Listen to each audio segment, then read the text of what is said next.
বাংলাদেশের গণতান্ত্রিক উত্তরণে জাতিসংঘ মহাসচিবের পূর্ণ সমর্থন।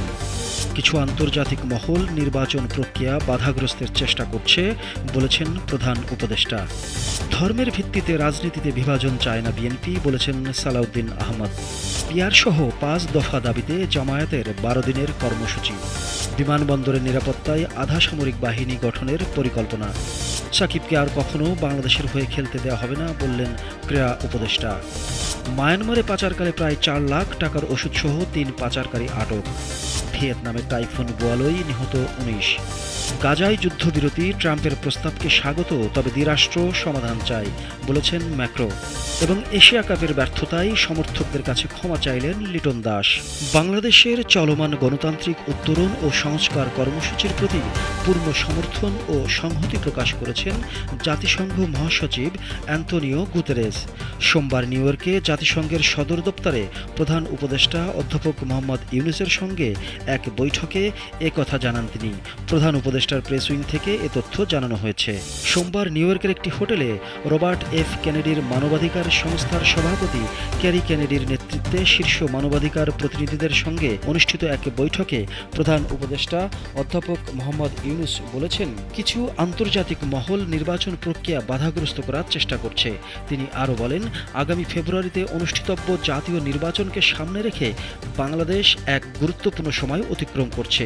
তিনি আন্তর্জাতিক মানবাধিকার কর্মীদের আরও ঘন ঘন বাংলাদেশ সফরের আহ্বান জানান। বিএনপির স্থায়ী কমিটির সদস্য সালাউদ্দিন আহমদ বলেছেন, ধর্মের ভিত্তিতে রাজনীতিতে বিভাজন চায় না বিএনপি। সব ধর্ম বর্ণের সমন্বয়ে রাজনীতি করে বিএনপি। তাই গণতান্ত্রিকভাবে ভোটাধিকার প্রয়োগের অধিকার পূর্ণাঙ্গভাবে প্রতিষ্ঠা করতে চায় দল। মঙ্গলবার জাতীয়তাবাদী ওলামা দলের প্রতিষ্ঠা বার্ষিক উপলক্ষে শহীদ রাষ্ট্রপতি জিয়াউর রহমানের সমাধিতে ফুল দিয়ে শ্রদ্ধা নিবেদন শেষে গণমাধ্যমে এসব কথা বলেন তিনি। পিয়ার পদ্ধতি ও জুলাই সনদের আইনি ভিত্তি নিশ্চিত করে জুলাই সনদ বাস্তবায়ন সহ ৫ দফা দাবিতে দ্বিতীয় ধাপে ১২ দিনের যুগপৎ কর্মসূচি ঘোষণা করেছে জামায়াতে ইসলামী। মঙ্গলবার দুপুর 12:30টায় মগবাজারের আল ফালা মিলনায়তনে এক সংবাদ সম্মেলনে এ কর্মসূচি ঘোষণা করেন জামায়াতে ইসলামীর সেক্রেটারি জেনারেল মিয়া গুলাম পারওয়ার। বেসামরিক বিমান চলাচলের সব ধরনের নিরাপত্তা তদারকির জন্য একটি আধা সামরিক বাহিনী গঠনের উদ্যোগ নিয়েছে স্বরাষ্ট্র মন্ত্রণালয়। মন্ত্রণালয়ের দাবি, সংঘবদ্ধ অপরাধ, সাইবার হামলা, ড্রোন হামলা ও বোমা হামলার হুমকি মোকাবিলায় একটি স্বাধীন বাহিনী অপরিহার্য।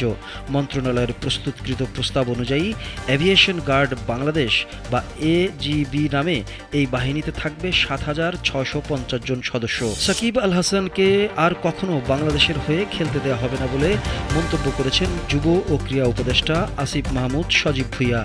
গতকাল সোমবার রাতে একটি বেসরকারি টেলিভিশন চ্যানেলের সঙ্গে সাক্ষাৎকারে নিজের এমন কঠোর অবস্থানের কথা জানান ক্রীড়া উপদেষ্টা। আসিফ মাহমুদ বলেন, সাকিবকে বাংলাদেশের পতাকা বহন করতে দেয়া হবে না। বাংলাদেশের জার্সির পরিচয় বহন করতে দেয়া, এটা আমার পক্ষে কোনোভাবেই সুযোগ দেওয়া সম্ভব না। ইতিপূর্বে এটা আমি বিসিবিকে না বললেও এখন আমার বোর্ডের প্রতি স্পষ্ট নির্দেশনা থাকবে, সাকিব আল হাসান আর কখনো বাংলাদেশ দলে খেলতে পারবে না। কক্সবাজারের রামু উপজেলার কচ্ছপিয়া ইউনিয়নে গোপন সংবাদের ভিত্তিতে অভিযান চালিয়ে মায়ানমারে পাচারের উদ্দেশ্যে প্রস্তুত রাখা প্রায় ৩,৬৫,০০০ টাকার ওষুধ জব্দ করেছে গর্জনিয়া পুলিশ ফাঁড়ি। অভিযানে পাচারের সঙ্গে জড়িত ৩ জনকে আটক করা হয়েছে। দক্ষিণ চীন সাগরে উদ্ভূত টাইফুন বোয়ালয়ের আঘাতে ভিয়েতনামে ১৯ জন নিহত হয়েছে এবং এখনও নিখোঁজ রয়েছেন অন্তত ২১ জন। এছাড়া আহত হয়েছেন কমপক্ষে ৮৮ জন। মঙ্গলবার সরকারি এক বিবৃতিতে এ তথ্য জানানো হয়েছে। প্রতিবেশী ফিলিপাইনে ধ্বংসযজ্ঞ চালানোর পর সোমবার ভিয়েতনামের মধ্যাঞ্চলীয় উপকূলে আছড়ে পড়ে টাইফুন বোয়ালই।